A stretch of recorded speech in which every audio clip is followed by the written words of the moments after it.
여러분을 뵌지 벌써 1년이 됐습니다. 작년에 뵙고 오늘 처음 뵙는 분들이 많이 있는데, 연말연시를 지나면서 우리가 귀가 닳도록 들은 인사말 있죠. 해피 뉴 이어. 새해 복 많이 받으세요. 다시 한번 외쳐볼까요? 새해 복 많이 받으세요. 영어로 한번 해볼까요? 해피 뉴 이어. 감사합니다, 사님. 해피 뉴 이어. 조금 있으면 이제 한 3월, 4월이 되면 이스터, 부활절이 되죠. 그때 미국 사람들 어떻게 인사합니까? 해피 이스터. 그리고 여름이 지나고 가을에 접어들면서 추수감사절을 보낼 때 해피 땡스기빙, 또 해피 할로데이, 각자 생일을 맞이할 때 해피 버스데이. 행복하고 싶은 사람들의 마음이 그 인사말에, 그 덕담에 들어 있습니다. 미국의 독립선언문에 보면 이러한 내용이 들어 있습니다. 다음과 같은 사실을 자명한 진리로 받아들인다. 즉, 모든 사람은 평등하게 태어났고 창조주는 몇 개의 양도할 수 없는 권리를 부여했으며 그 권리 중에는 생명과 자유와 행복의 추구가 있다. 이것은 미국 독립선언문에 들어있는 내용입니다. 이 권리를 확보하기 위하여 인류는 정부를 조직했으며, 정부가 있는 이유는 국민들의 행복을 효율적으로, 효과적으로 추구하기 위해서 만들었다는 것이죠. 그런가 하면 대한민국의 헌법 전문에 보면 이런 내용이 있습니다. 유구한 역사와 전통이 빛나는 우리 대한민국은 안으로는 국민 생활의 균등한 향상을 기하고 밖으로는 항구적인 세계 평화와 인류 공영에 이바지함으로써 우리들과 우리들의 자손의 안전과 자유와 행복을 영원히 확보할 것을 다짐하면서 1948년 7월 12일에 제정되고 독립선언문, 미국의 독립선언문 그리고 대한민국의 헌법 전문이 동일하게 포함하고 있는 단어는 무엇입니까? 행복이라는 단어입니다. 행복의 추구는 온 인류의 공통된 본능적인 욕구이고 바람이고 염원이라고 할 수 있는 것을 우리가 극명하게 볼 수가 있습니다. 그렇지만 안타깝게도 미국 독립선언문에도 대한민국 헌법에도 인간이 그렇게 바라고 희망하고 염원하는, 추구하는 행복을 어떻게 얻을 수 있는 것을 가르쳐 주지 않고 있습니다. 아이들이 유치원부터 시작해서 대학까지 혹은 때로는 대학원까지 공부를 합니다. 그러나 그 어떤 학교에서도, 어떤 학년에서도, 어떤 선생님으로부터도 인간이 어떻게 행복을 얻을 수 있는 것인지 가르쳐 주지를 않습니다. 그리고 많은 공부를 했어도, 아니 공부를 하지 못했어도 인간은 제각기 이것이 행복을 얻는 길이겠거늘 생각하면서 각자의 길을 가고 있습니다. 어떤 사람들은 소유해서 행복을 찾습니다. 보다 좋은 의복을 소유하면, 보다 좋은 자동차를 소유하면, 보다 더 좋은 집을 소유하면 행복할 것이라고 부지런히 그것들을 찾아다닙니다. 또 그런가 하면 어떤 사람들은 명예에서 행복을 찾고자 합니다. 나는 소유 같은 것 따위에 관심이 없어. 사람들이 나를 인정해주면, 나를 존경해주고 나를 높여주면 행복할 것이에요. 그리고 그 명예를, 그리고 사람들의 인정을 받기 위해서 한평생을 보냅니다. 또 어떤 사람들은 더 좋은 직장, 더 좋은 커리어를 잡으면 행복할 것이라고 생각하고 그것을 잡기 위해서 일평생 추구합니다. 그런가 하면 어떤 사람들은 사람에게서, 자기가 지목한 어떤 사람에게서 행복을 찾기를 원합니다. 나는 저 아가씨와 결혼만 하면 내 평생 행복할 거야. 나는 저 남자랑 결혼만 할 수 있다면 나는 일평생 행복할 거야. 그리고 부지런히 두 사람의 만남을 위해서 추구합니다. 그리고 결혼을 성공적으로 하고, 그리고 찾아오는 것은 신혼이 끝나고 권태기가 찾아옵니다. 그리고 그들의 고백은 내가 저 인간만 만나지 않았어도 행복할 것인데. 내가 어쩌자 그렇게 운이 없어서 이 남자를 만나서, 내가 어쩌자고 내 생에 전생에 무슨 죄가 많다고 내가 이 여자를 만나서 내 이 평생 불행하게 사는가. 이것이 많은 사람들의 자화상이라고 할 수가 있겠습니다. 그런가 하면 어떤 사람들은 물질에서, 부에서, 우리 쉽게 말하는 돈에서 행복을 찾고자 합니다. 조금만 더 있으면, 월급이 조금만 더 오르면, 우리 비즈니스 인컴이 조금만, 내 세금 보고 액수가 조금만 더 늘어나면 무진장 행복할 터인데, 굉장히 많은 사람들이 돈에서 행복을 추구하기 위해서 일평생 돈을 추구하며 살아갑니다. 여러분에게 여쭤봅시다. 정말 돈이 여러분을 행복하게 해줍니까? 아니, 돈이, 부가 사람을 행복하게 해줍니까? 그렇다면 왜 그 돈 많은 부자들이 스스로 목숨을 끊는 것입니까? 현대그룹 창업주 정몽주 회장의 다섯째 아들인 정몽원 씨, 현대개동 사옥 12층에서 투신 자살을 했습니다. 그때 나이 55살입니다. 돈이 없어요? 돈 많잖아요. 경남기업 회장 성완종 씨, 북한산 현재봉 매표소 인근에서 나무에 목을 매서 자살을 했는데 그때 나이 64세. 삼성그룹 이건희 회장의 넷째 딸 이윤희 씨, 미국에 유학 중이었는데 뉴욕 맨하튼 인근 숙소에서 스스로 목을 메어 목숨을 끊었습니다. 그때 나이 방년 26살, 미혼의 나이였습니다. 그때 그가 가지고 있던 재산을 돈으로 환산하면 2천억입니다. 2천억. 돈이 모자라서 불행합니까? 아니잖아요. 삼성그룹의 창업주 이병철 회장의 손자 재벌 3세이며 세한미디어 사장 이재찬 씨, 이천동 아파트 주차장 근처에서 투신 자살하였으니 그때 나이 46살. 돈이 없어서? 아니잖아요. 롯데그룹 부회장 이인원 씨, 그가 스스로 삶을 마감하니 그 나이 69세. 양평군 서정면 한 가로수에서 넥타이와 스카프로 스스로 목을 메어 세상을 떠났습니다. 제가 말하는 것은 결코 돈이 부정한 것이거나 돈이 결코 불운한 것이나 돈이 결코 사람을 불행하게 만든다는 그런 말을 하는 것이 아닙니다. 돈은 필요한 것입니다. 돈은 우리들에게 편리함을 가져다 줍니다. 틀림없습니다. 죄송한 얘기입니다만은 솔직히 고백합니다. 저도 돈을 좋아합니다. 그러나 성경은 우리들에게 말씀하고 있습니다. 돈을 사랑함이 일만하게 뿌리가 된다고 말씀하십니다. 오해가 없으시길 바랍니다. 돈이 일만하게 뿌리라는 것이 아닙니다. 돈을 사랑함이 일만하게 뿌리, 돈을 하나님보다 앞세움이 일만하게 뿌리가 된다는 것이죠. 그럼에도 불구하고 인간들이 갖는 착각은 그 돈이 행복을 가져다 줄 것이라는 착각입니다. 여러분, 오스트리아의 백만장자인 칼 르베드라고 하는 사람이 있었습니다. 그때 나이 47살. 그때 가지고 있었던 재산이 470만 불이었습니다. 근데 이 사람이 희한한 것을 발견했습니다. 나는 이 돈 때문에 행복하지 않다. 나는 이 돈 때문에 정상적인 생활을 하지 못해.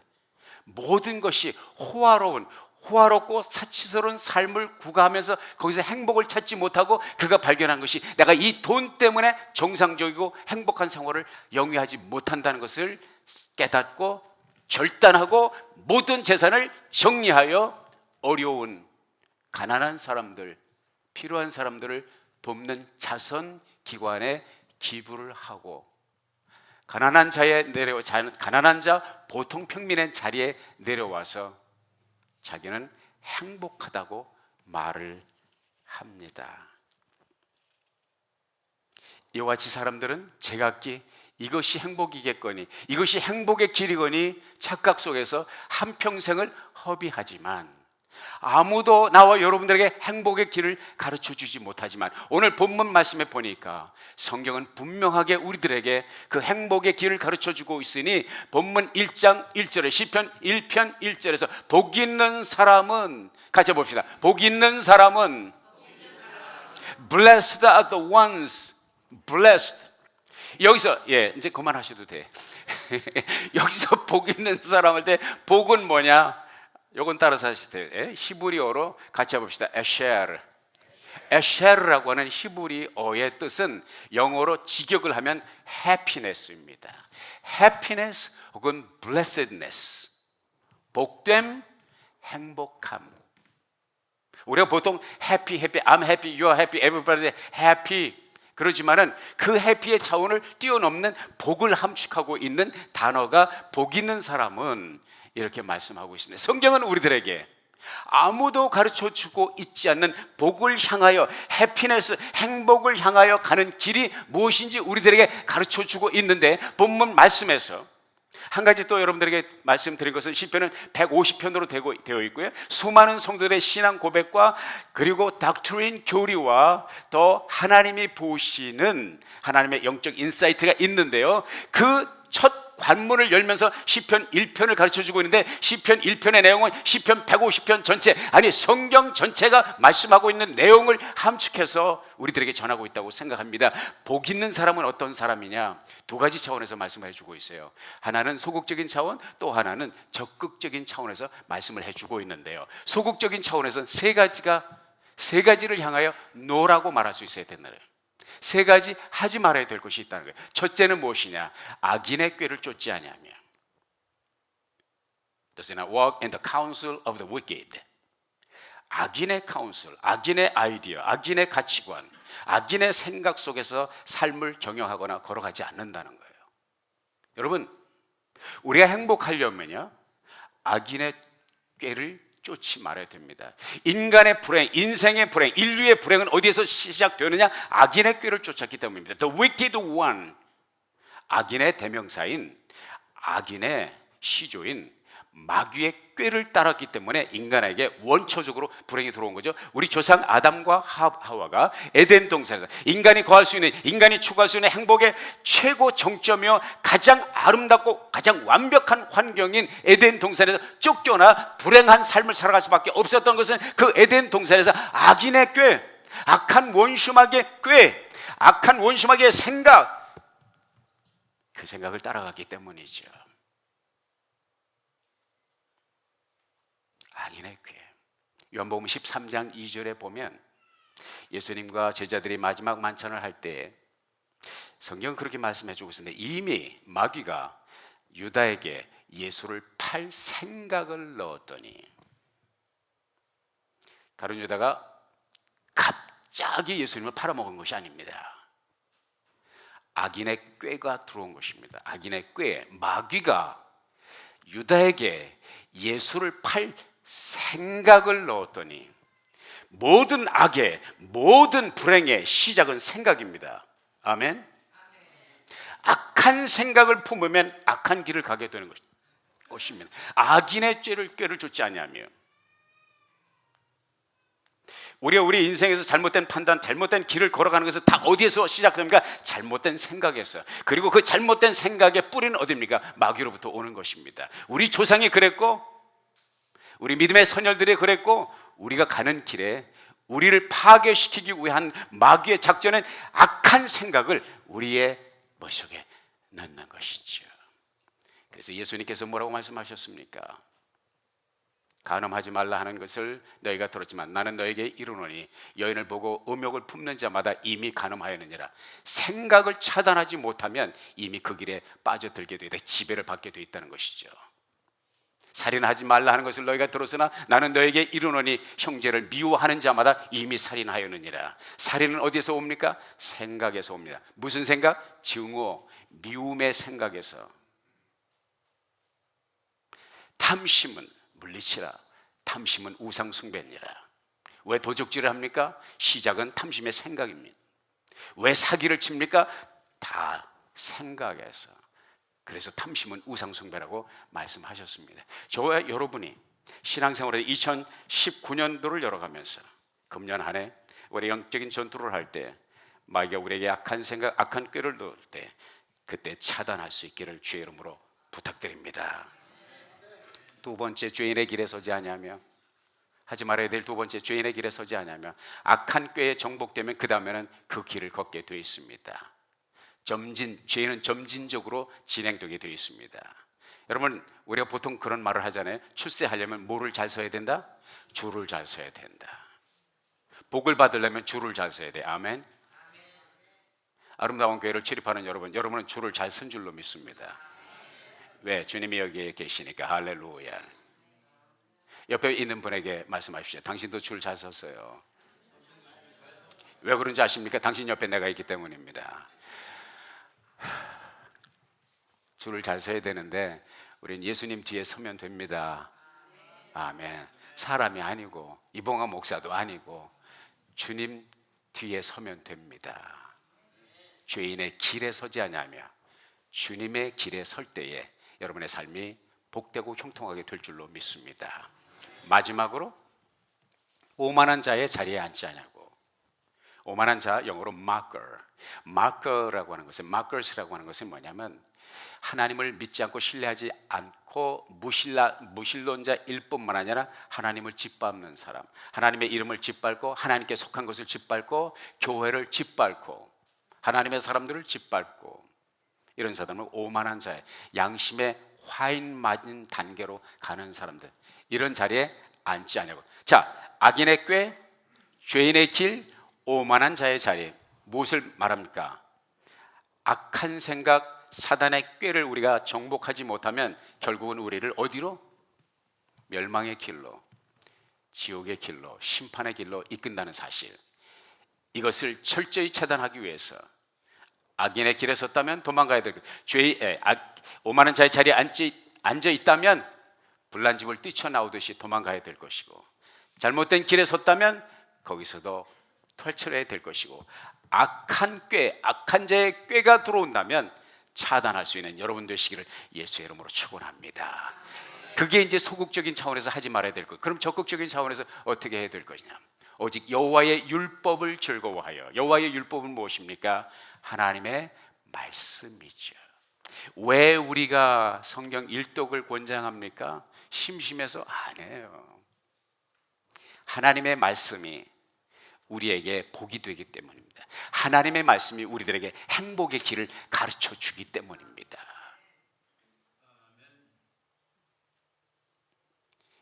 여호와의 율법을 즐거워하여 그 율법을 주야로 묵상하는 자로다.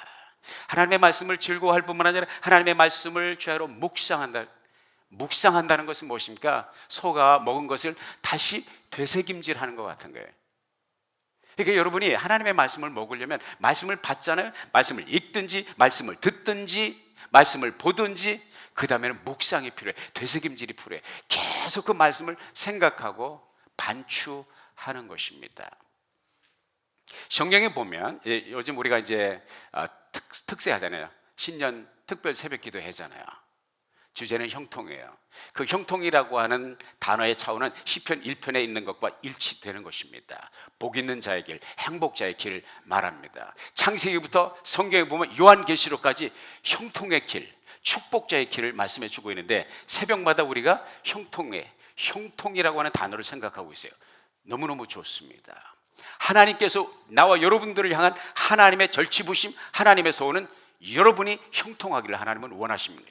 그런데 그 형통의 길은 반드시 하나님께서 예비하신 길이, 하나님께서 내세우는 길이 있다.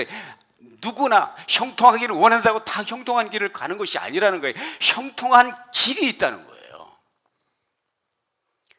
그 길에 보면 신명기, 예를 들어서 신명기 6장 4절에 보면 슈마 이스라엘아 들으라.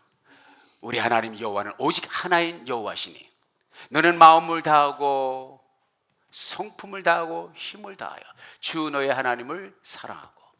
그 신명기가 28장까지 갑니다. 28장 내용에 보면 내가 이 말씀을 마음에 아로새기고 이 말씀을 지켜 행하면 내가 복을 받을 것이다. 내가 하나님 신명기 28장 3절에 내가 내 하나님 여호와의 말씀을 삼가 듣고 내가 오늘날 내게 명하는 그 모든 명령을 지켜 행하면 내 하나님 여호와께서 너를 세계 모든 민족 위에 뛰어나게 하실 것이다. 1절에 말씀하고 있고 3절에 내가 성읍에서도 복을 받고 들에서도 복을 받을 것이며 내가 들어와도 복을 받고 나가도 복을 받을 것이니라. 할렐루야. 나는 여러분이 들어와도 복 받고 나가도 복 받고 안에서도 복 받고 밖에서도 복 받고 여러분이 복을 받고 여러분 자녀들이 복을 받고 여러분들의 손자 손녀가 복을 받는 여러분 되시길 예수의 이름으로 축원합니다. 근데 축원만 받는다고 복을 받는 것이 아니라 그 길을 가야 된다는 거예요. 그 길을 가는데 그 길이 어디냐? 하나님의 말씀이라는 거예요. 하나님의 말씀을 붙들고 하나님의 말씀을 읽고 하나님의 말씀을 듣고 하나님의 말씀을 반추하고 하나님의 말씀을 주야로 묵상하게 될 때 여호수아서 1장 8절에 이 율법책을 내 여호수아에게 하나님께서 모세가 죽어서 200만 대군이 모세만 하나님처럼 따라오는데 그 모세가 어느 날 갑자기 하나님께 부름을 받아서 큰일 났네. 바로다 나여 이게 어찌 될? 여호수아가 이 200만 대군을 이끌어야 될 엄청난 사명을 맡았는데 두렵고 떨려서 어떻게 해야 될지 모를 때 하나님께서 그에게 나타나셔서 강하고 담대하라. 그러면서 하나님께서 하시는 말씀이 여호수아에게 너는 이 율법책을 내 입에서 떠나지 말게 하며 죄로 그것을 묵상하여 그 가운데 기록한 대로 다 지켜 행하라. 그리하면 내 길이 평탄하게 될 것이다. 내가 형통하리라. 아멘. 형통의 길, 축복의 길, 해피니스는 어디에서 오는 것이냐? 추적하고 따라잡기 위해서 돈 벌고 집 마련하고 사람 쫓아다니 너 거기에 있지 않다는 거예요. 하나님의 말씀을 붙들고 하나님의 말씀을 즐거워하고 하나님의 말씀을 주야로 묵상할 때에 하나님의 복이 거기서 나오는데 본문 말씀에 어떻게 말씀하고 있습니다. 그런 사람은 어떤 사람이 마치 시냇가에 심기운 나무가 시절을 쫓아 과실을 맺으며 그 열매가 풍성하고 그 잎사귀가 마르지 아니함 같으니 그 모든 행사가 다 형통하리로다. 시냇가에 심긴 나무다. 무슨 뜻입니까? 나무 가운데 시냇가에 심긴 나무가 잎사귀가 마르지 않는 이유는 무엇입니까? 물이 있기 때문입니다. 물이 있기 때문입니다. 저와 여러분의 삶을 소생시키는 그 물은 무엇이냐? 하나님의 말씀입니다. 하나님의 말씀은 생명입니다. 주님께서 우리들에게 말씀하시죠. 내가 너에게 이르는 말이 영이요 생명이니라. 너희가 거듭난 것이 썩었을 것으로 거듭난 것이 아니라 말씀으로 이 말씀이 우리의 마음, 우리의 부정한 양심을 깨끗하게 청결하는 물이에요. 우리에게 생명을 공급하는 물이라고 성경을 말씀을 해주고 있는 것이죠.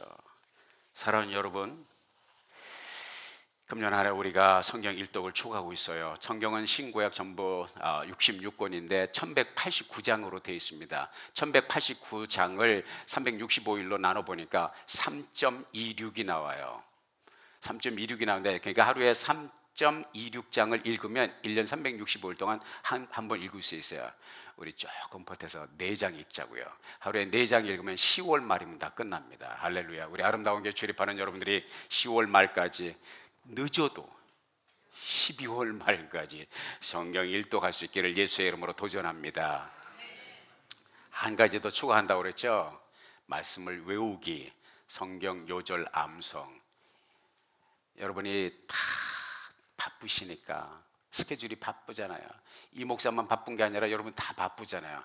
너무 힘드실 것 같아서 일주일에 그냥 한 절만 드립니다. 이번 주간에 외워야 될 말씀이 어디예요? 시편 118편 25절 같이 해봅시다. 형통케 하소서. 이거 도저히 나는 이거 못 이겠습니다. 손 들어보세요. 한 분 나왔네 대표로. 너무 짧다 이거죠. 그래서 이번 주는 얘가 1월 정초의 첫째 주에 외울 말씀은 시편 118편 25절 형통케 하소서. 이제 형통케 하소서. 우리를 구원하소서. 그런 말인데 그거 다 자르고, 왜냐하면 처음부터 어려운 거 드리면 여러분이 포기할 것 같아서 간단하게 드립니다. 다시 한번 해봅시다. 형통케 하소서. 자, 물어봅시다. 그 형통의 길이 뭐냐고요. 형통케 하소서 마음만 먹으면 형통하냐고요. 그러면 세상에 형통하지 않은 사람이 어디 있었겠어요? 다 형통했죠. 모두가 형통하기를 원하지만 모두가 형통한 게 아니잖아요.